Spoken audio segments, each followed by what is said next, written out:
Welcome to the Rotary Club of Hudson. My name is Tom Tobin, president of the club, and we're thrilled to have you join us today.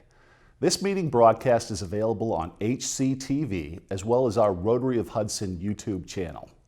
Our club meets weekly at Laurel Lake for breakfast on Wednesday mornings from 7:15 to 8:30.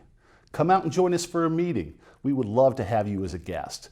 To learn more about Rotary, our club, and the impact we're having on our local community and the world, visit our website, rotaryhudson.org.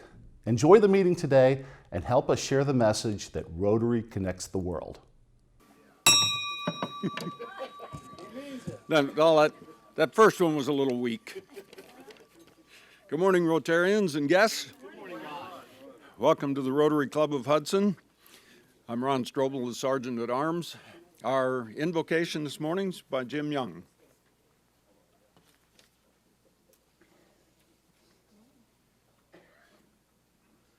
Good morning, Rotarians. I guess winter's back. Let us pray. We ask for your blessing upon this club and its activities. Help us to select and engage ourselves in activities that meet the four-way test, and may our conduct be exemplary when dealing with one another and those around us. We ask for your blessing for this meal and us to your service. Amen. Thank you, Jim. And lead us in the pledge and four-way test, Bill Libby. Good morning, Rotarian. Morning, Bill. I'm one of the new kids on the block, so I don't look that way because I'm in from the Cleveland chapter. Love to be here. The four-way test of the things we think, say, or do. First. Was that the truth? Second. All right, start over. What happened here? Hey, Bill, in Hudson, we do the pledge first. Oh, Bill, it really doesn't make any you difference. see what happens when you're a new kid on the block? Flat on your face. This is part of your hazing. Okay. I pledge allegiance to the flag of the United States of America and to the republic for which it stands, one nation, under God, indivisible, with liberty and justice for all. Now we'll try the four-way test. The four-way test of the things we think, say, or do. First. Is it true? Second. Is it fair to all concerned? Third. Will build goodwill and better friendships. Fourth. Well, all concerned. Thank you. Thank you, Bill.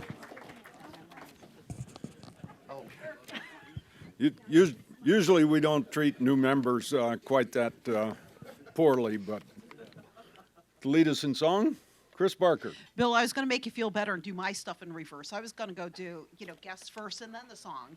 Mix it up a bit.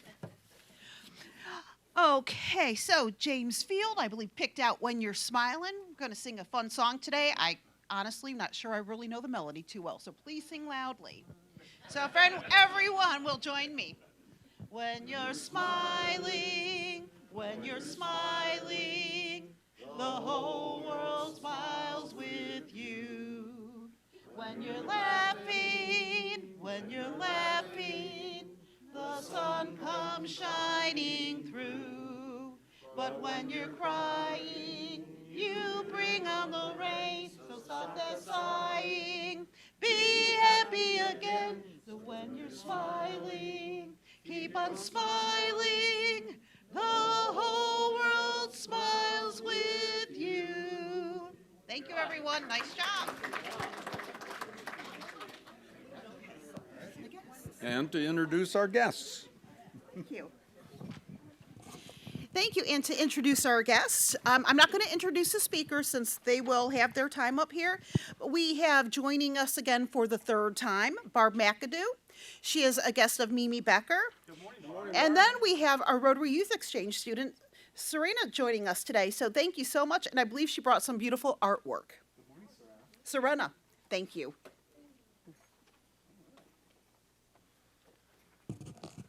And I'm just going to help out our gala chair here and give you a heads up. We're getting close to that time, and Marilyn is way ahead of where we've been in past years.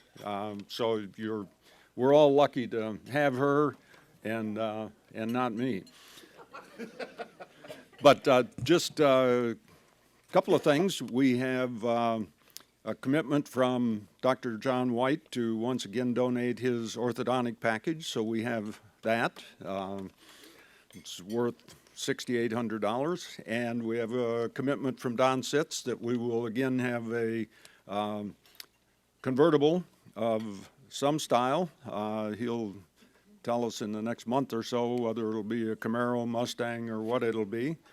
And also a tentative commitment from Lexus for some kind of package. And last year they gave the Ritz-Carlton, the dinner, the Indians box, and all that sort of thing. So we're well underway. Probably 15% of our goal already. So just so you're prepared when Marilyn gets your information out to you. Hit the ground running. She has. Okay.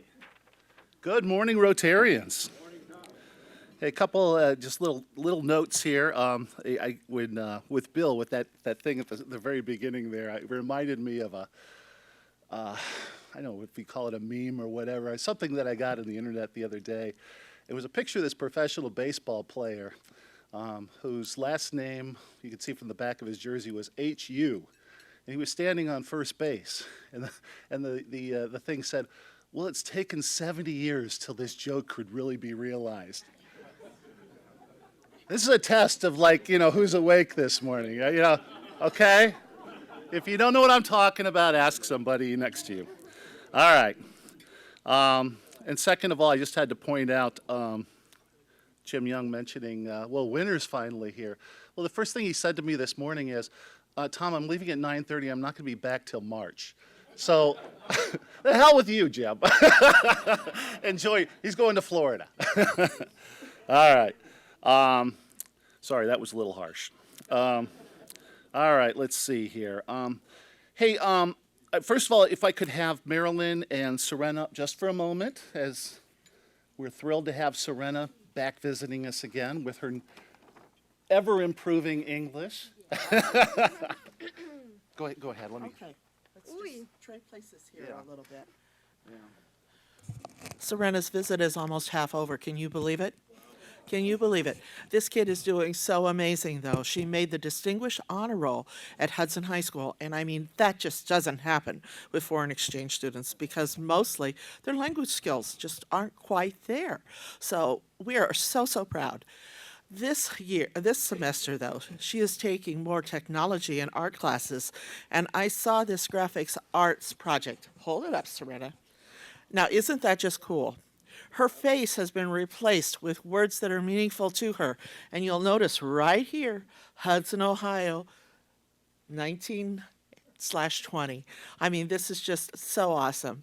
So things are going so well. But again, halfway through the season, she's going to be going on an overnighter this weekend at the Hudson Rotary camp with the other students. These kids get tight. And then she's got a basketball game coming up to see the Cavaliers. Let's hope they win that night.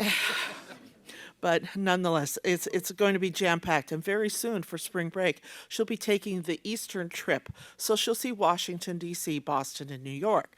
So she was asking this morning how she should pack. Should she take her great big suitcase? And I'm going, I'm not so sure. I maybe have a smaller duffel that will work for her. But on the gala front, we have a terrific group working on our sponsors, and Jim Lang told me this morning that we had repeated the $5,000 contribution from colleague. We have the check in the bank from Akron Children's, so we are off to the races, guys. We're going to have a good time this year. Thank you.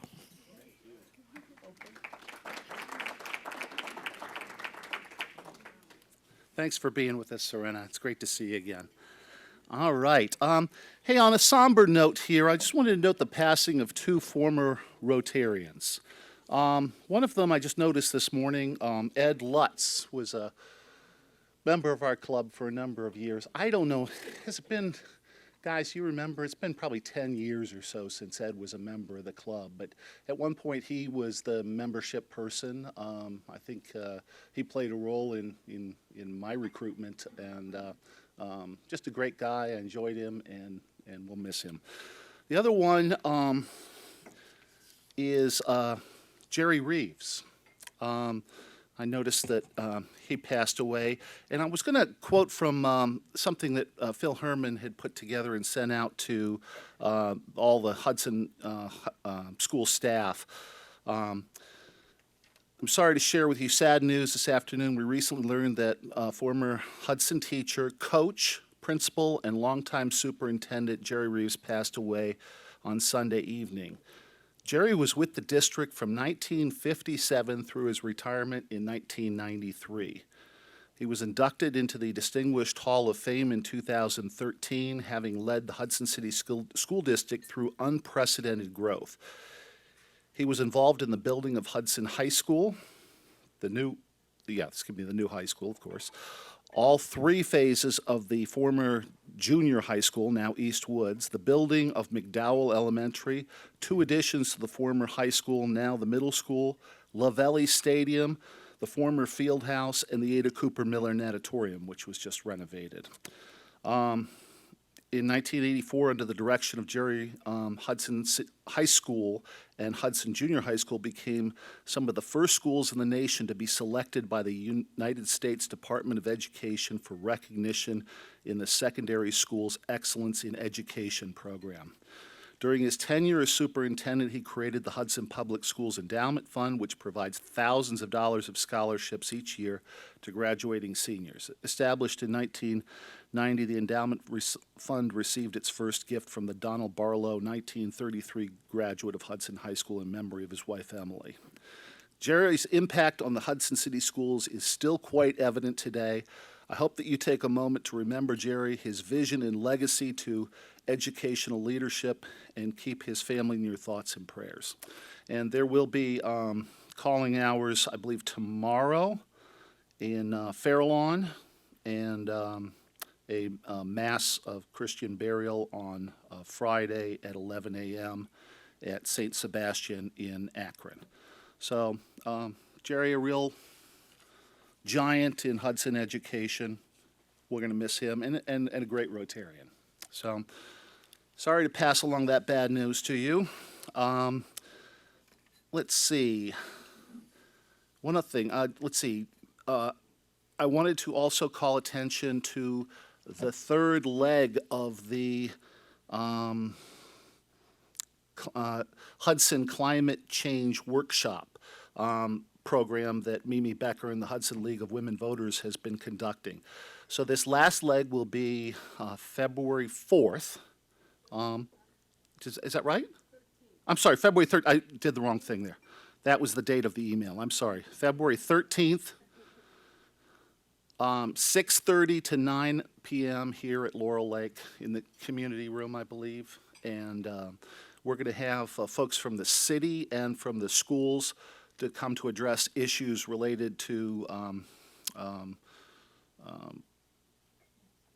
climate change and what they're all doing to minimize our carbon footprint here in Northeast Ohio, or in Hudson specifically.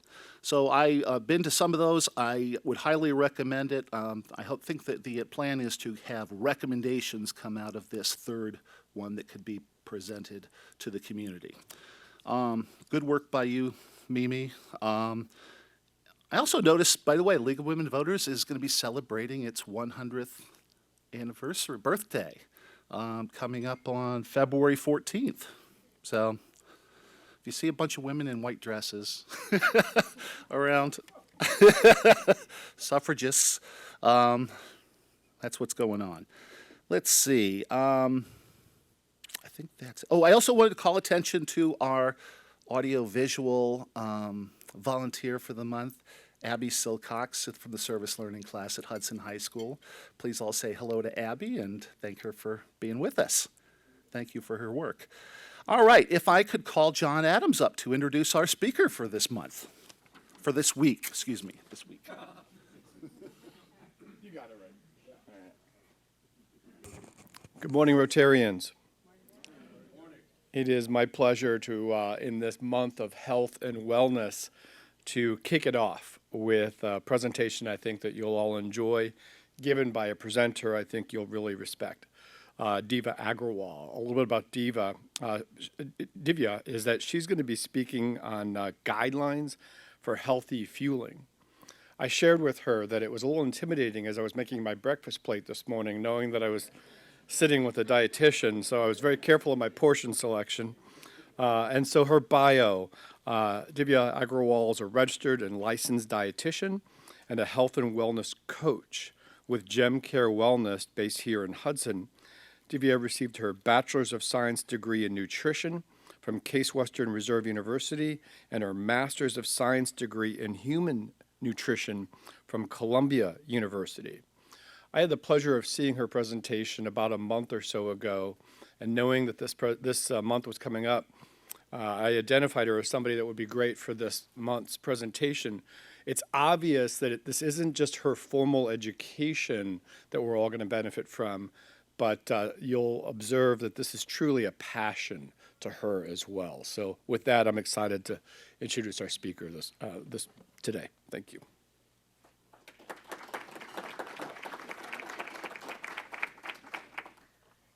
Thank you, John, for that wonderful introduction. And good morning, everyone. Thank you to the Rotary Club of Hudson, to Tom, and again, John, for this wonderful opportunity to be speaking to you this morning. It truly is an honor to be doing so. As was mentioned, my name is Divya. I am a licensed and registered dietitian.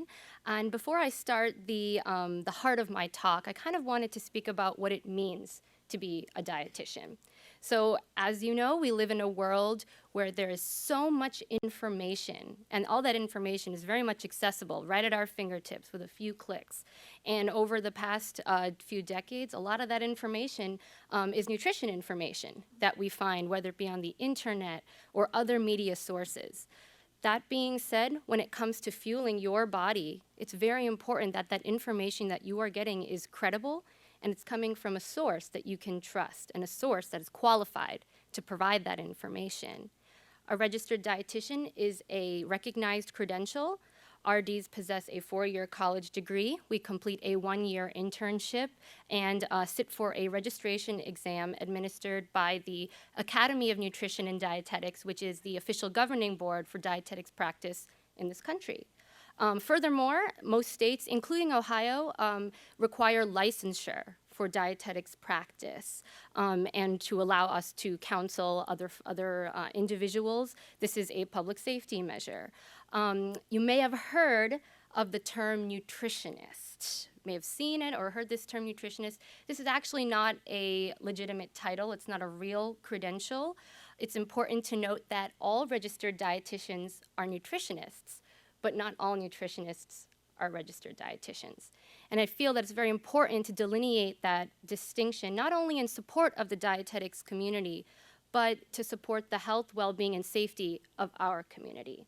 So if you're looking for nutrition information, personal guidance, counseling, and advice, please look for those 2 letters, RD.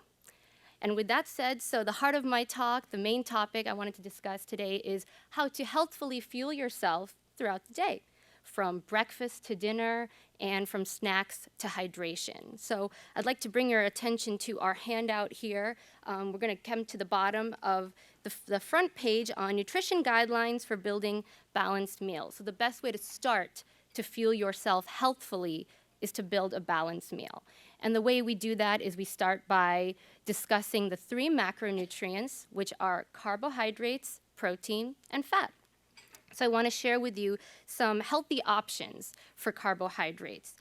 We aim to strive and complete half of our plate with non-starchy vegetables or some kind of fruit. Starchy vegetables obviously include potatoes, beans, corn, peas. We also look for whole grains. You might have heard of the term whole grains. What does that mean? We're looking for oats. We're looking for whole grain bread. There are whole grain cereals, rice, and pasta options as well. Fruits, apples, bananas, berries, these are all good stuff. all good stuff. The fresher, the better, but obviously frozen is okay too. I know there's a lot of stigma against frozen vegetables and fruits. Don't hesitate. If you're gonna, if it's still a good option. Actually, oftentimes, some of those frozen options are even more nutritious because they're flash frozen and they lock that nutrition on site once harvested. So don't be scared of frozen, it's still a good option. Okay, dairy, milk, and yogurt, and of course some of our non-starchy vegetable options would include leafy greens, broccoli, green beans, cauliflower, and carrots. So when you're looking for carbs, these are some of the good options to include on your plate. Now we come on the other side to protein. So when people think of protein, if you're familiar, if you're a fitness person, you might think of protein and muscle building, that association, right? So a fun fact is actually that we only really need 20 to 30 grams of protein to facilitate muscle protein synthesis. So examples of lean sources of protein include lean meat, seafood, eggs and tofu, nuts, seeds, and lentils. Coming to our third macronutrient is fat. And the great thing about healthy fats is it supports satiety, it supports fullness. And some examples that we like to recommend include nuts. You may have heard of chia seeds. Avocados are pretty big. Cheese, butter, and coconut oil. And the thing with fat that I do want to point out is that in moderation. So these are items, because they are actually more caloric per gram, you don't need as much of it to be full or to complete your meal. All right, so now we've touched upon 3 major macronutrients that we need to build our balanced meal. What is this equation? Well, we have that right here for you. Mealtime guidelines for quick and healthy meals. We follow a basic formula. We like to include a lean protein, a high fiber carbohydrate, a non-starchy vegetable, and that equals a balanced meal. The most important part about this design is that it supports fullness. It's higher nutrition, lower calories. We are feeling fuller on less, and what we are fueling ourselves with is more nutritious, not empty calories, okay? So we aim to include, again, that 20 to 30 grams of protein. It could be from any of those sources above, the lean meat, seafood, and eggs, and then a fruit and vegetable, again, with those meals. So we're really striving for that, okay? Portion control. Anybody feel that they have any issues with portion control sometimes? Everybody. It's a common area that we address in our counseling as dietitians is portion control. So we have some very nice diagrams to facilitate that here. You might see on the handout some pictures of a palm. And so what does it mean to have a healthy amount of each of these things? For your meat and your protein, we're looking for about the palm of your hand, and this would equate to about 3 to 5 ounces. That's enough for your plate, okay? That fiber-rich carbohydrate would be about half a cup, and that is the size of a baseball or a fourth of your plate, if you were to picture your dinner plate. Vegetables. Now here you can go all out. It's unlimited here with the veggies, but that's usually, like I said earlier, half of your plate. So when we do our nutrition counseling, we like to help our clients visualize a dinner plate and say, when you build your healthy plate, half of that should be greens, okay? And then a good fourth of that should be protein, and then that remaining section would be your healthy starch or carbohydrate. Again, the premise of this is satiety, feeling fuller on less, and nutrition with more healthful calories than empty calories, right? Nutrient dense, not calorie dense, is where this formula comes from, basically. All right, so like I promised, we're gonna go through each of the meal options here, so breakfast, lunch, and dinner, to discuss some examples of what a healthy meal looks like. They all follow, as you'll notice, this healthy plate composition. And so for breakfast, just kind of looking around here, I see some nicely curated breakfasts. If you feel that you have some work to do, don't worry. We've got this handout you can take as a guideline and a roadmap for improving your plate down the line here after today. So an example, I don't necessarily need to go through all of these, but let's take the first one, avocado toast. We've got our whole grain toast, a fourth of an avocado, and turkey sausage on the side. What do we notice about this healthy plate? we've hit all 3 macronutrients, right? We got our healthy carb, we got our healthy fat, and we've got our protein. So when you build your meals, strive to hit at least 2 of those macros, a healthy carb, a healthy fat, and a healthy protein. If you can get 2 out of the 3, I think that's a good start, but you want the hat trick. You want a balanced meal, all 3 of them. You don't want to go too heavy on the carbs or too heavy on the proteins, because not all foods are alike, right? So this will give us that variety and balanced nutrition from each of those macros. Okay, so that's an example for breakfast. For lunch, so an example here would be your a wrap, preferably a whole grain wrap, chicken and carrot sticks and an apple. Once again, boom, boom, boom. We got our healthy carb.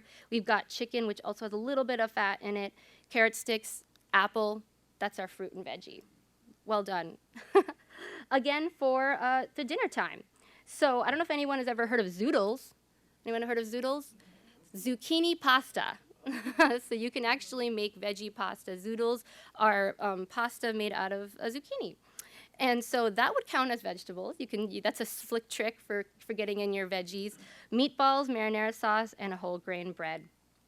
Taco Tuesday, who doesn't love Taco Tuesday, right? Chicken, rice, beans, tomato. So you might see some of these are actually things that you already enjoy. It's just a matter of adding that mindfulness, right? About you look at your plate and say, have I hit 1, 2, 3? Do I have my greens? Do I have my fat? Do I have my protein? That is a simple formula for a balanced meal. Okay? Let's not forget about snacks. I think people like to snack, right, throughout the day. Snacking, there is an actual formula for snacking as well.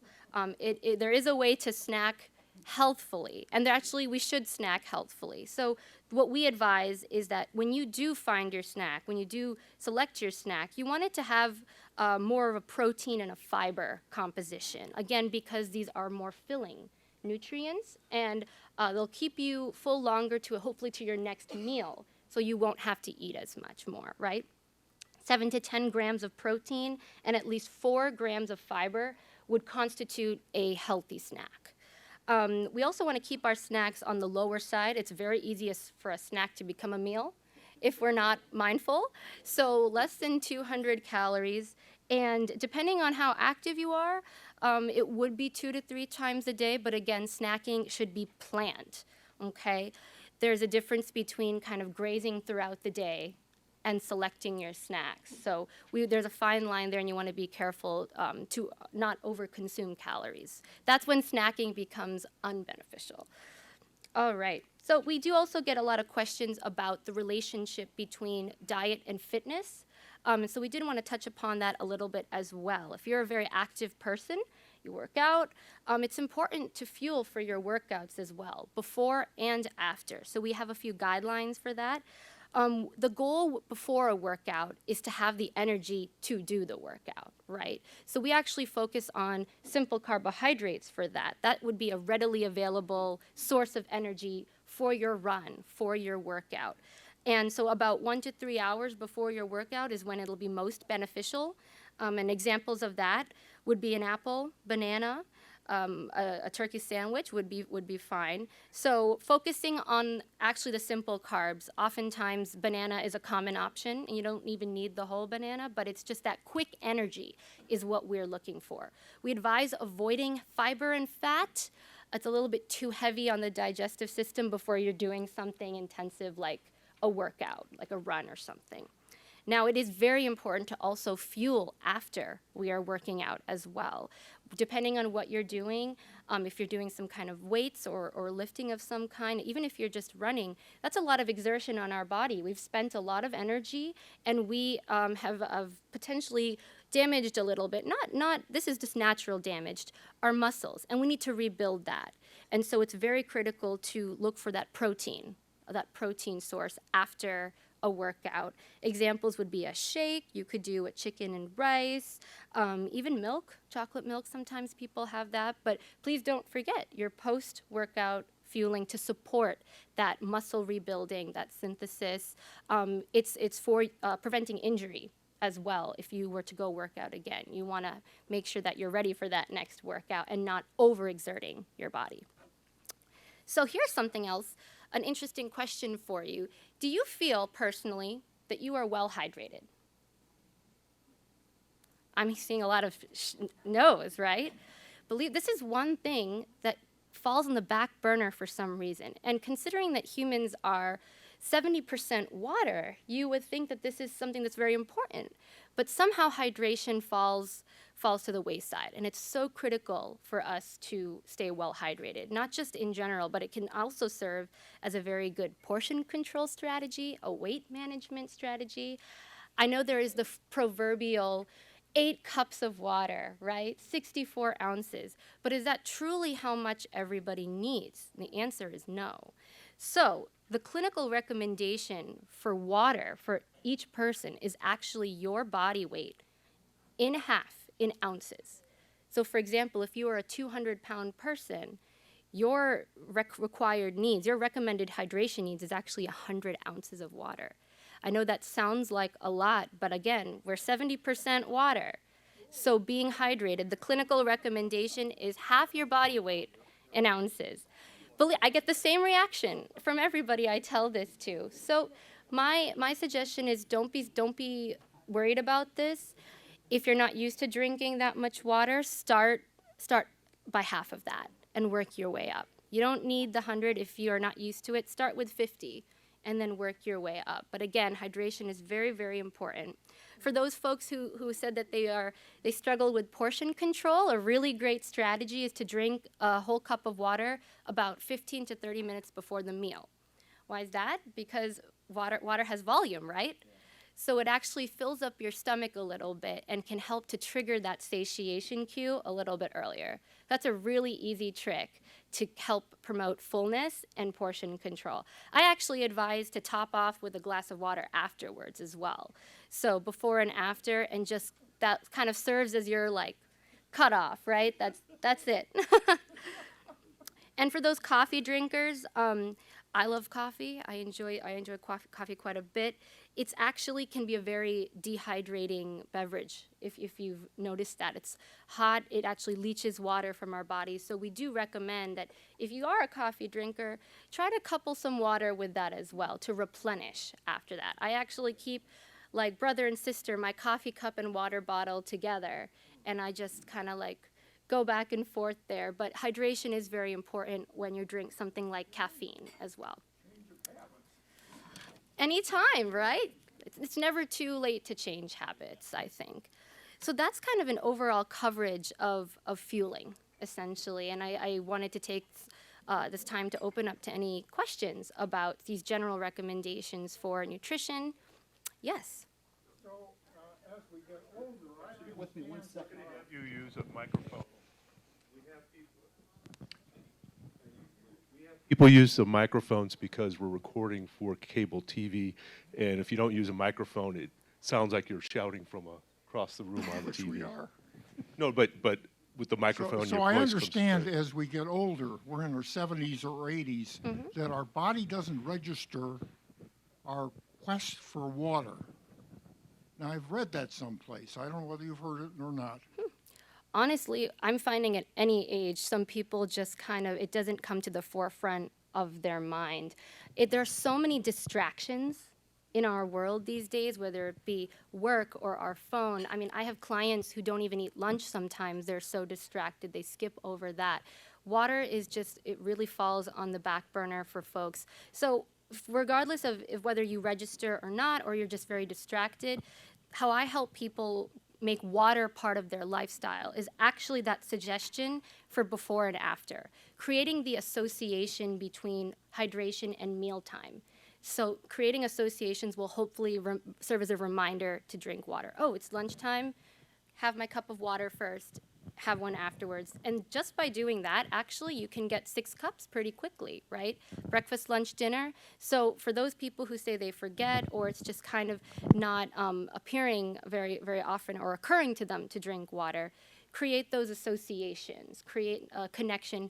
For those people who do have physical activity, they kind of naturally get more water that way because they're need to hydrate because they're thirsty. I've told folks to set alarms on their phones to remind them to drink water.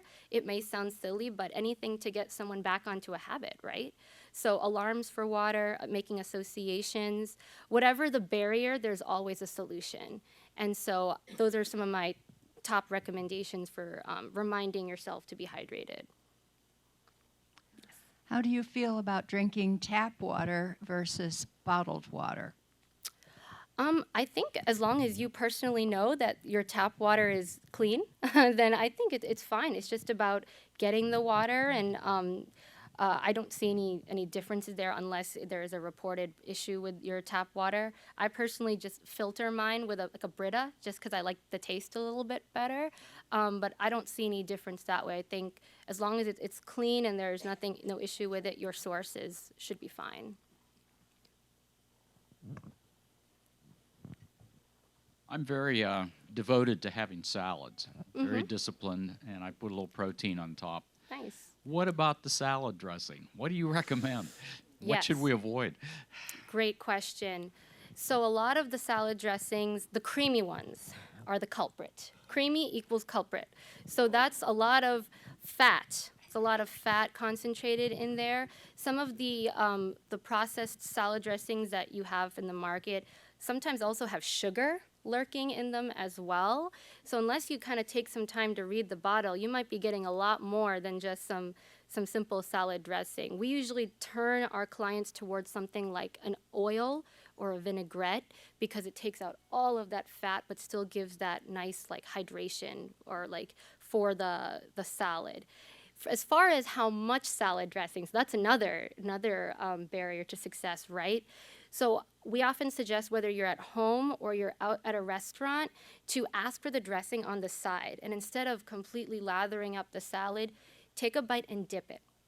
Take a spoonful of or a forkful of your salad, dip it, and then go. You'll see how much of a difference your consumption of salad dressing changes. It decreases versus like spreading it all over and dipping each bite at a time. Oh, get a question over there. Yeah, I very much agree with this. Drinking 30 minutes before meals may reduce consumed calories. What if it's Chardonnay that you're drinking? I always get a wine question at these talks and beer.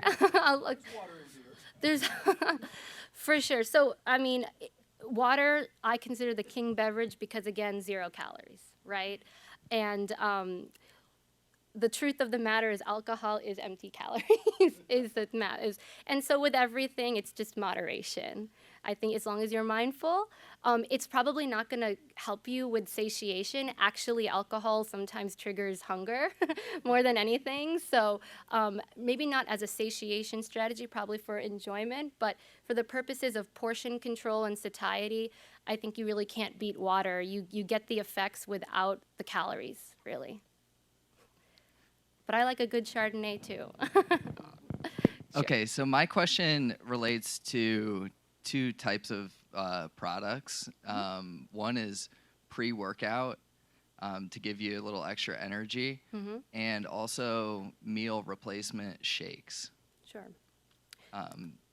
In particular, Beachbody is what I'm curious about. There's a bunch of products, Right. and I'm just not sure if it's healthy to use that as a meal replacement.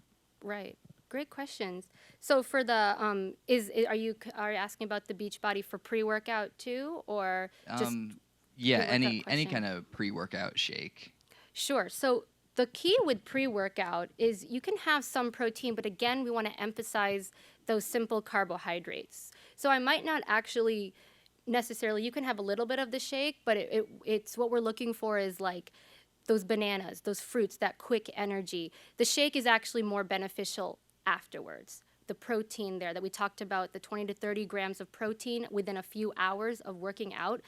Within a few hours of working out, this is when the body wants to rebuild its muscles. And that's where the protein is extremely helpful. So your shake after your workout is probably the best. Really for pre-workout, so just more focus on the simple carbs. Like I said, a half of a banana can go a long way. And if you want to supplement it with a little bit of the shake, you can.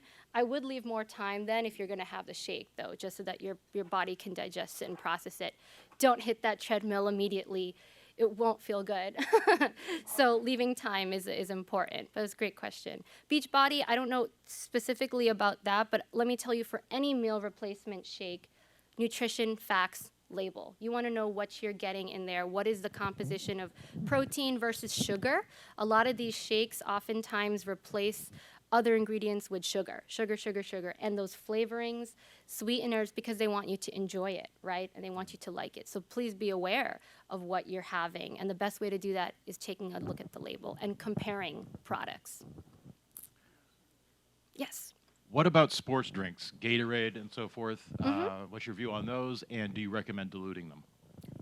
That's the answer, actually, is diluting them. So if you can find a lower sugar option, that's the best. The great thing about Gatorade is it is an electrolyte replacement, basically, right? It puts all the electrolytes back after you've sweat everything out.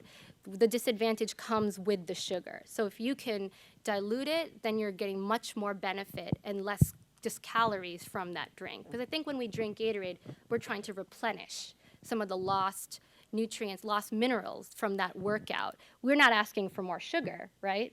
So the diluting, or I know a lot of these new Gatorades are like low sugar, zero sugar, this. I mean, you could go for that option, or you could dilute, would be the best option for that. I'm going to ask you about intermittent fasting. There's a lot of information out there about intermittent fasting. Yes, certainly. I get a lot of questions about intermittent fasting. Yeah, so intermittent fasting, I think when we think about fasting in general, it sounds like not eating for days on end, right? So that's not the case with intermittent fasting. It's actually, you can do this process in just one day. It's essentially creating a window of where you are eating all your calories and then not eating calories. You're confining your day's consumption in a specific window. This is not a calorie reduction. This is a calorie confinement. And what this does is it disciplines us to not do that grazing, to not eat out of a window, to not eat unnecessarily. So an example of intermittent fasting is called the 16-8 window. So we're fasting, not eating for 16 hours, but we're eating for 8 hours, within an 8-hour time frame. And what's ideal is that if you consume your calories the 8 hours when a time that you need it. So this would be something like 10 to 6 or 11 to 7. This is when we're working, right? This is when we're active. We might have our gym routine in there, but who needs calories after 9 p.m. necessarily? So essentially, this fasting routine says if you're going to have this many calories, you will have it during this time when you need it and not eat excessively outside. So a lot of benefits of this is for scheduling purposes. A lot of people find it helpful because they don't eat breakfast anyway. So they start maybe their first meal or snack at 11, and then dinner time for them is at 6. And if they are focused on not eating after that, then they could actually lose some weight from that because they're very focused on keeping those calories in that 8-hour window. Some people make it more narrow, like a 17, is that 56, math is really hard in the morning, on a 7:30 in the morning. They narrow up their window a little bit if they feel compelled to do that. But essentially, intermittent fasting, I've been asked if that has health benefits. The research is still up in the air about whether for humans it can serve any direct health benefit, but from a nutrition counseling standpoint, I've seen it been very helpful for instituting healthy behaviors around eating practices and more disciplined eating practices. The analogy that I love to use is why would you fuel your race car after the race, right? So for folks who are cutting off at 6, usually that's when their day is pretty wrapped up. But if they're not doing anything after that, there's no reason to fuel. So I use that analogy, and I talk about how intermittent fasting can support a healthful eating practice. I have a question over here. Yes. The difference between olive oil and coconut oil. You hear a lot of, yes, it's good, no, it's good, coconut oil. What do you say? Saturated fat content. So coconut oil has the highest concentration of saturated fat, and that is one of the fat options that we tried to tell folks to kind of dial back on for heart and cholesterol reasons. So coconut oil can be helpful in cooking in moderation, but you don't want to do a full-blown stir fry or saute in it. Olive oil is a more gentle oil that still gives you some healthy fatty acids. You might have heard of omega-3, so olive oil is a very good source of that. I suggest doing more cooking and salad dressings actually with olive oil. Coconut oil is a good topical as well for skin and hair, but you want to watch that saturated fat content, especially if you have a cholesterol history or heart condition. In moderation, very, very little. It can provide some good taste as well in cooking.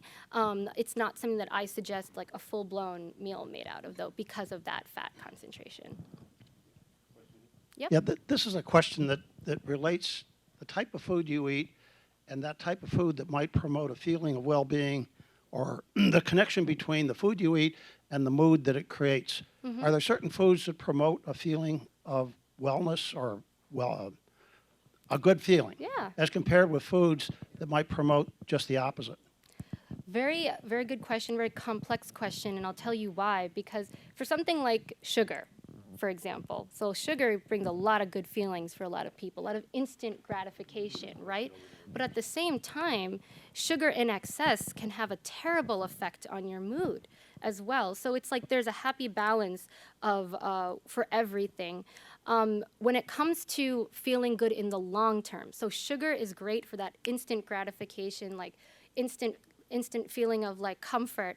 However, if you want to support long-term mood, if you want to support like long-term stability and mental wellness, mindful wellness, that would be more of your omega-3 fatty acids. So we're looking at almonds and walnuts and fish, salmon in particular. So those omega-3s are actually very supportive for the brain and mood stabilization.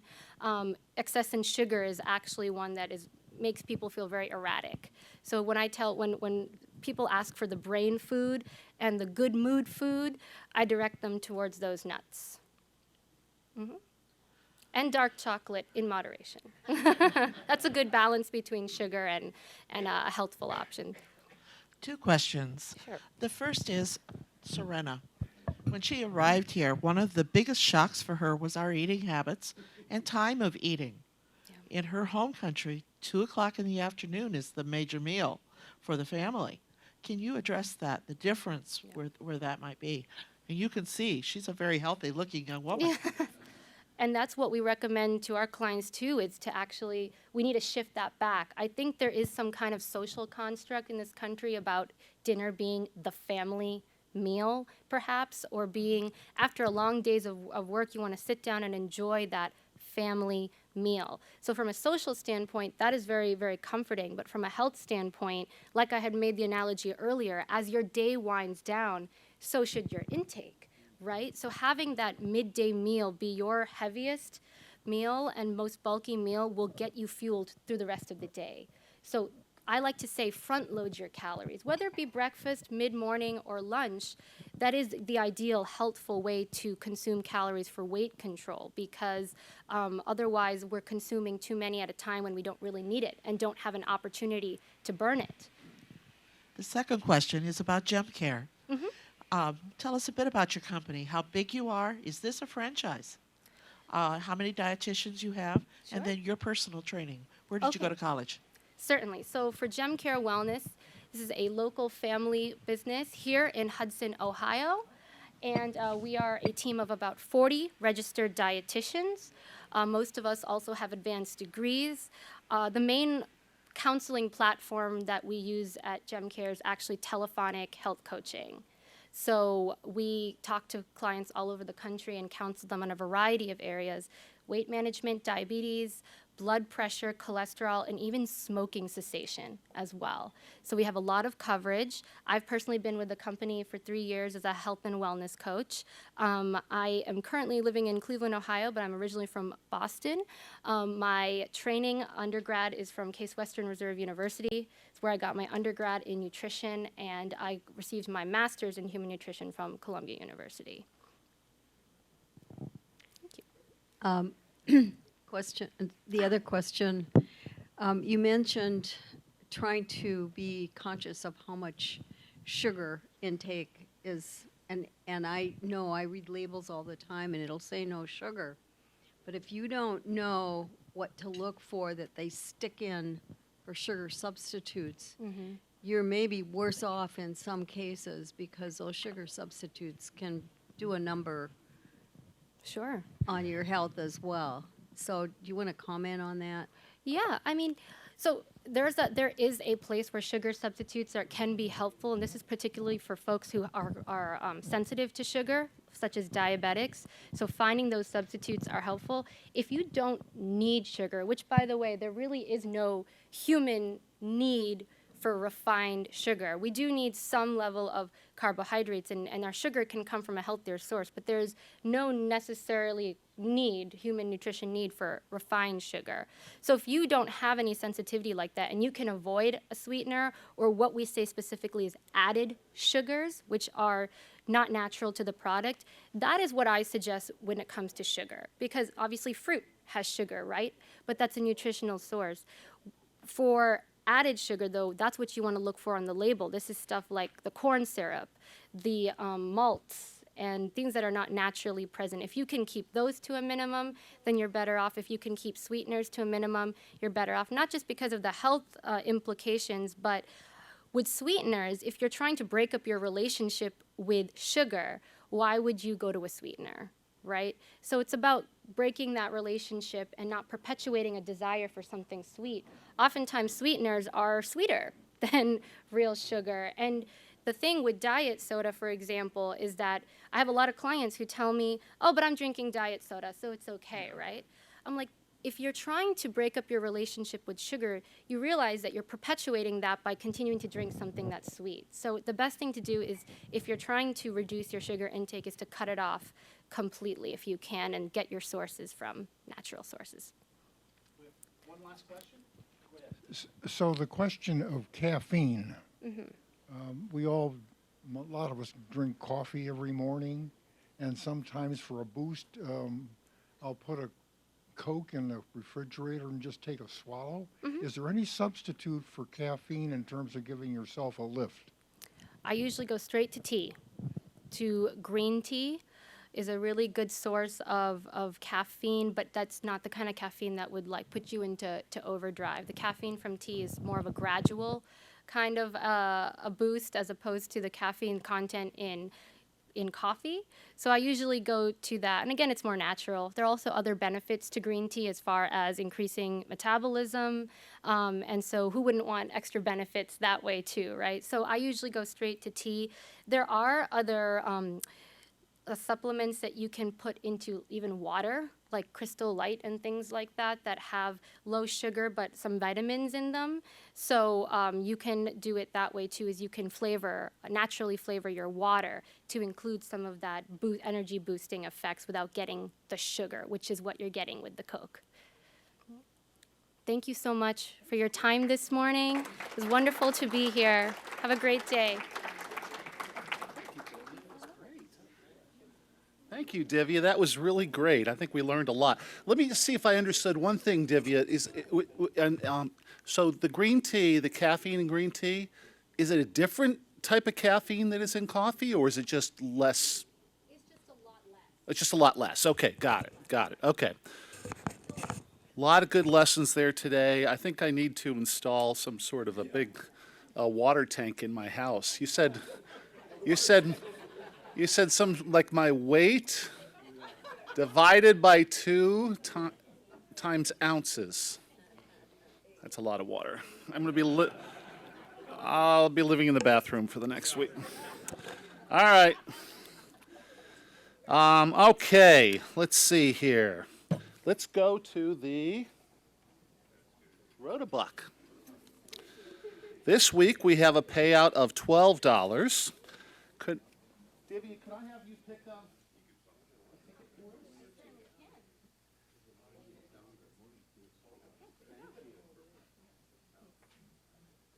And the last 4 numbers are 2930. Who is the lucky Rotarian? 2930. Oh my goodness. Just coincidental.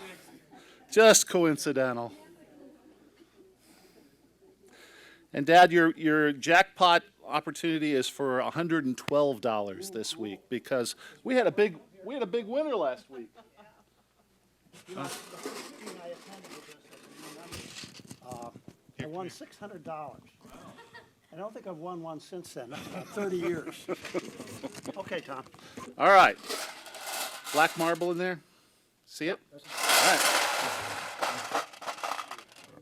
Oh, I'm sorry, not this week. Sorry, Tom. Try again next week. Here's your money.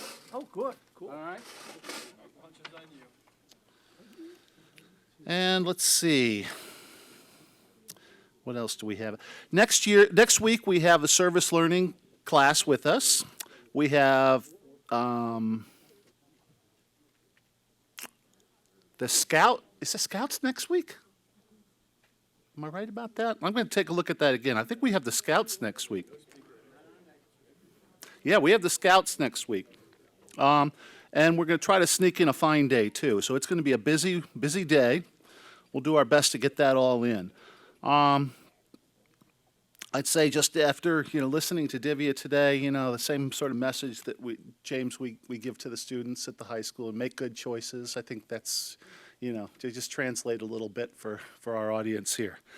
Let's all go on out there and show the world that we are proud to be Rotarians. I declare this meeting adjourned.